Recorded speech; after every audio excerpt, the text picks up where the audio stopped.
सबसे पहले तो मैं गुड आफ्टरनून एवरीवन, माँ शारदी को नमन करती हूँ। और जो हमारे जितने मुख्य अतिथि थे, जैसे कि हमारे सुबह जो सर हमारे कनेक्ट हुए थे, प्रोफेसर पीएस सर थे, और जो अभी यूएसए सर थे ना, और उनका नाम था जैसे कि प्रवीण सर थे, जेएस मालिया सर तो सेक्रेटरी सर रहे ही हैं, और सुमित सर प्रोफेसर लास्ट तक बने रहे। और सर ने इतना अच्छा बोला और इतना अच्छा दिया, तो मैं सबसे पहले कहूंगी कि जैसे कोई हम काम करते हैं या कोई कार्यक्रम होता है, उसकी शोभा बढ़ाने के लिए सर ने हमारे सेमिनार में, बड़ा इंटरनेशनल सेमिनार था, 4 चांद लगा दिए कि चांद के बीच जैसे चकोर होता है वैसा काम हुआ है। बहुत अच्छा सर, आपका आभार और धन्यवाद। क्योंकि सर ना, अगर हम कोई भी कार्यक्रम है, अगर उसमें श्रोता ही नहीं है तो वक्ता क्या करेगा, और वक्ता अगर कोई चीज बोल रहा है तो उसको सुनने वाला भी होना चाहिए, और सुनने वाले बड़ा पेशेंस से सुना। तो मुझे बड़ा अच्छा लगा कि हमारा आज का मिशन सफल हो गया, और लोगों को अवेयरनेस की चलो जरूरत है, लोगों सर ने बोला। तो जैसे मैंने सबका नोट किया, मैं एक एक का नोट कर रही थी किसने क्या बताया। तो जैसे मेरा तो टॉपिक है उसको मैं बाद में बताऊंगी, पहले सभी का कंक्लूड कर देती हूँ। जैसे कि सबसे फर्स्ट में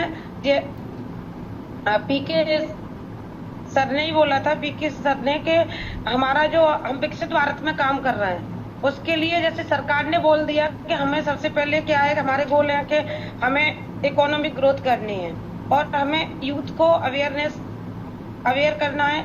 दूसरी बात हमने बोल दिया कि हमें वुमेन एम्पावरमेंट या वुमेन्स एजुकेशन पर बहुत बल देना है। और दूसरी हमारा अन्नदाता, 3 हमारे में पॉइंट है, और उनमें हमें जो यूथ में रखा गया है। उसके बाद तो टेक्नोलॉजी को भी बहुत बढ़ावा देना है, और टेक्नोलॉजी विकसित भारत को ले जाएगी आगे। तो अन्नदाता भी हमारे लिए बहुत मायने रखता है, क्योंकि हमारे भारत की अर्थव्यवस्था बनाता है वो हमारा किसान ही बनाता है।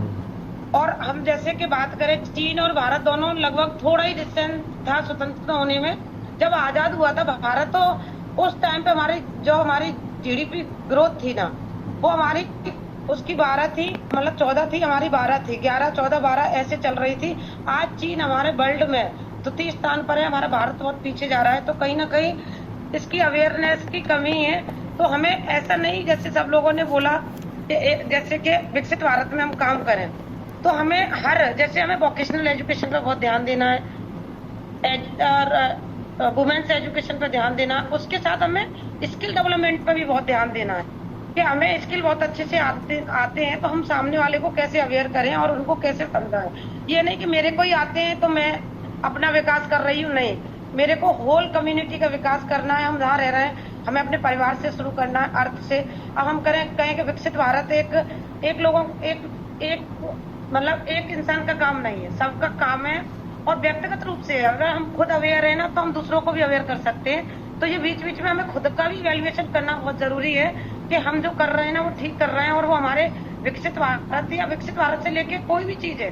जैसे कि जैसे हमने सर ने बोला था बीच में, सुमित सर ने, कि एपीजे अब्दुल कलाम का सपना था विजन भारत का, कि विकसित भारत को वो ले जाएंगे। तो उन्होंने बहुत सारी चीजें ऐसी बताई एपीजे अब्दुल कलाम ने, जैसे कि मूर्ति पूजा करने से हमारे अंदर जितनी प्रतिभाएं छिपी होती है वो बाहर निकल के आती हैं। अब जैसे एक मैडम ने बोला, मैंने सबका कंक्लूड करके एक बनाया, जैसे कि उन्होंने बोला विद्या विनय ददाते।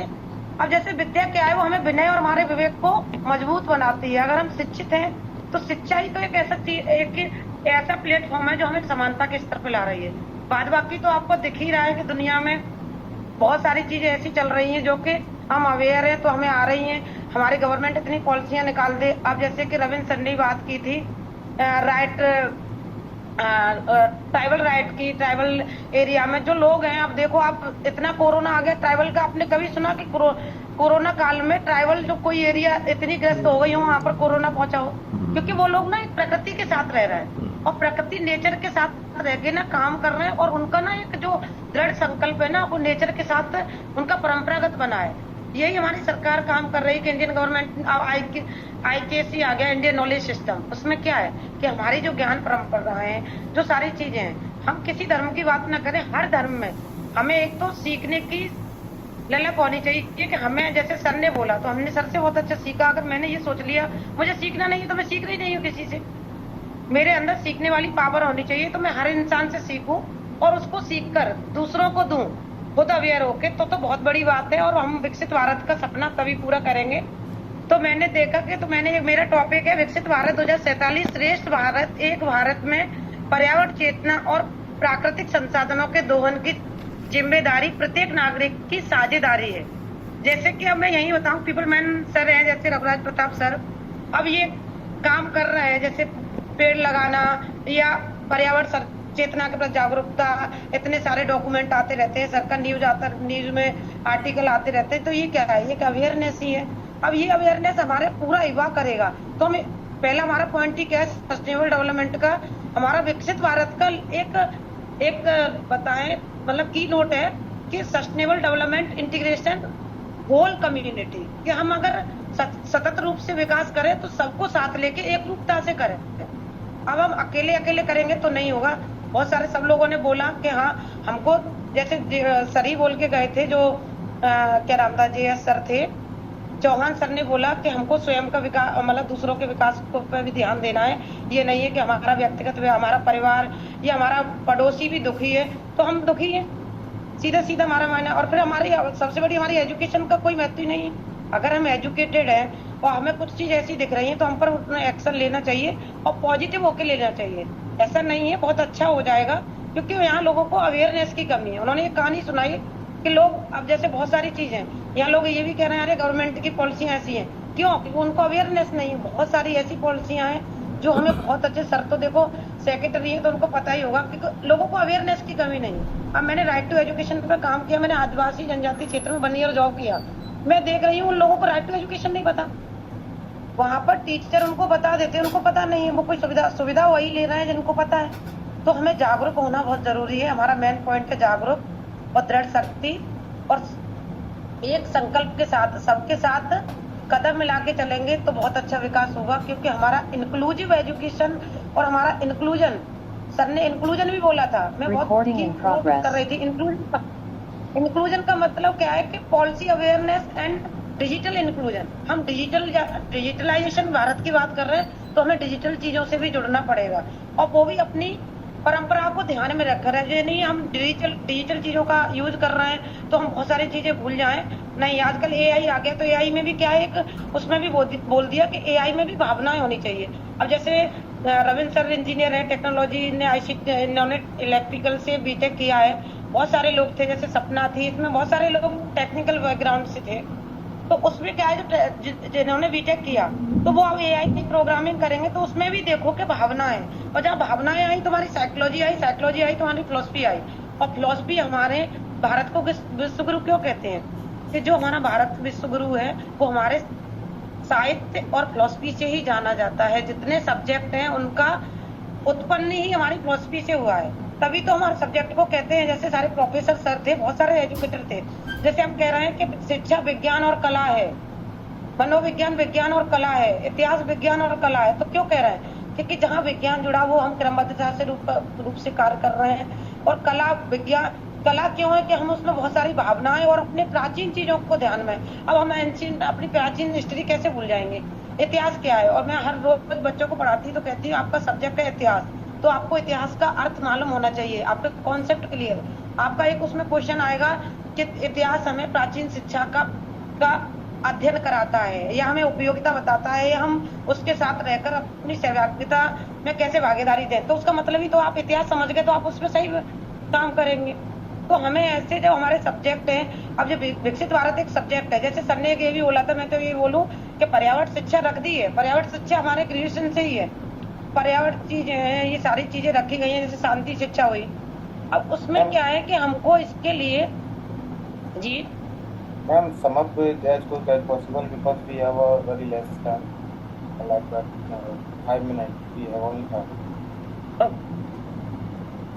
ओके, तो सर हम जैसे कि हम कहें कि जैसे विकसित भारत है तो इसकी अवेयरनेस हमें श्रेष्ठ भारत बनाना है तो हमें खुद से सही करना पड़ेगा।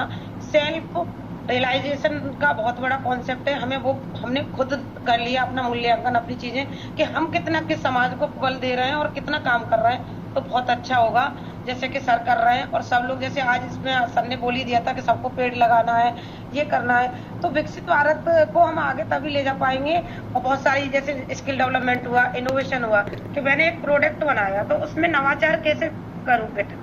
अब जैसे आदिवासी लोग हैं, सर ने बहुत अच्छा बताया, उनको बहुत सारी चीजें आती हैं, वो बांस से बहुत अच्छी चीजें बनाते हैं, पर वो अपने प्रोडक्ट को हाउ टू डिलीवर कैसे करें मार्केट में, तो उनको बाजारीकरण भी आना चाहिए। वो अपना जो उत्पादन कर रहे हैं उसको कैसे।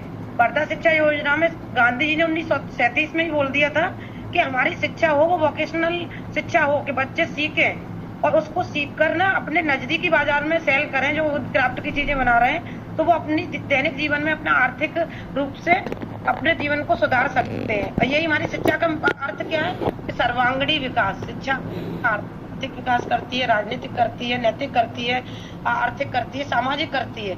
समाज हम बहुत अच्छे हैं, हमारे जीवन में डिसिप्लिन दिख रहा है, लोग कहते हैं अरे बड़े शिक्षित लोग हैं, कितना अच्छा, क्योंकि शिक्षा क्या है हमारे जीवन में डिसिप्लिन, टाइम मैनेजमेंट दिख रहा है। टाइम मैनेजमेंट ही सबके जीवन में मूल्य समय रखता है, तो वो बहुत अच्छे काम कर सकते हैं। तो लिखा था जैसे कि सर हमारा आज का सेमिनार बड़ा सफल हुआ, जैसे विकसित भारत, एक भारत श्रेष्ठ भारत, हम इस पर काम करेंगे, सब आपके सहयोग से ही करेंगे। और जो प्राकृतिक संसाधन है उनका दोहन और उनकी जिम्मेदारी हम प्रत्येक नागरिक की होनी चाहिए। ये नहीं है कि हम दूसरों को बोल रहे हैं, हमारी भी वो जिम्मेदारी है और हमारे प्रत्येक युवा पीढ़ी की है। तभी हम अपने कहते नहीं भावी फ्यूचर इनिशिएटिव लो, फ्यूचर के लिए हम कब बचाएंगे चीजें, कि जब हमारी पीढ़ी 2047 में आए, जल ही खत्म हो गया तो जीवन खत्म हो गया। जल ही जीवन है, सर ने बोला था, एक मैडम ने जल पे बोला था। अगर हमारा कहते नहीं हेल्थ इज वेल्थ, अगर स्वास्थ्य सही है, स्वास्थ्य कैसे होगा, पर्यावरण सही है तो स्वास्थ्य सही होगा। तो जैसे कि बहुत सारे फिलोसफर हुए, और अरस्तु ने बोला कि स्वस्थ शरीर में स्वस्थ मस्तिष्क का निर्माण ही शिक्षा है। तो हमारी जितनी अवेयरनेस है, हम शिक्षित हैं और हम जब तक स्वस्थ रहेंगे तो हमें हमारे विचार भी बहुत अच्छे होंगे, हम बहुत अच्छे से सोच सकेंगे, हम काम कर सकेंगे। अगर हमारे स्वास्थ्य ही अच्छा नहीं है तो हम कैसे करेंगे। तो इसलिए हेल्थ इज वेल्थ और पर्यावरण चेतना बहुत जरूरी है, हमें सचेत रहना है और मिलकर काम करना है। इसीलिए कहते हैं ना, वृक्ष धरा के भूषण है, करते दूर प्रदूषण है, ये बहुत बड़ी बात है। सर ने एक बात ये भी बोली थी कि वृक्ष लगा दो, उसकी देख रेख करना भी बहुत जरूरी है। अब बड़े पेड़ काट दो, छोटे जो बड़े पेड़ हमारी बायोडाइवर्सिटी को बढ़ा के चले गए, हमको इतना जीवन, हम तो बहुत बड़े हो गए, तो हम तो उसी में पल बढ़ रहे थे। तो इसलिए प्रत्येक विभाग का कर्तव्य है अपनी जिम्मेदारी समझे और अपनी साझेदारी दे। इसलिए मैं यही कहूंगी कि वृक्ष धरा के भूषण है, करते दूर प्रदूषण है, और वृक्ष एक नन्हा पौधा बढ़ता पेड़, सुख संपदा देता ध्येय। तो हमें बहुत अच्छी सुख संपदा, जो हमारी समृद्धि है, ये सारी गरीबी, पूरा सिस्टम हमारा जो गोल है सतत विकास के, उसमें गरीबी है, शिक्षा भी है, पर्यावरण शिक्षा भी है, तो ये कैसे पूरी होंगी, स्वास्थ्य शिक्षा भी है, ये हमारी एक चीज से पूरी हो रही है, जो कि हमें अच्छा इनिशिएटिव लेना है। इधर हम कौशल विकसित हुए, हमारा विकसित भारत बहुत अच्छे से 2047 का जो प्राइम मिनिस्टर जी का सपना है तो पूरा होगा, जब हम पूरे युवा अच्छे से काम करेंगे और अपना व्यक्तिगत रूप से अपना सहयोग देंगे तो बहुत अच्छे से होगा। धन्यवाद सभी को। Thank you very much, and thank you everybody. Green afternoon now to everybody, right? Enjoy your day. Thank you. We'll take leave of you, right? Thank you. Green afternoon, sir. Thank you, sir. Thank you, Rabas sir. Thank you everyone.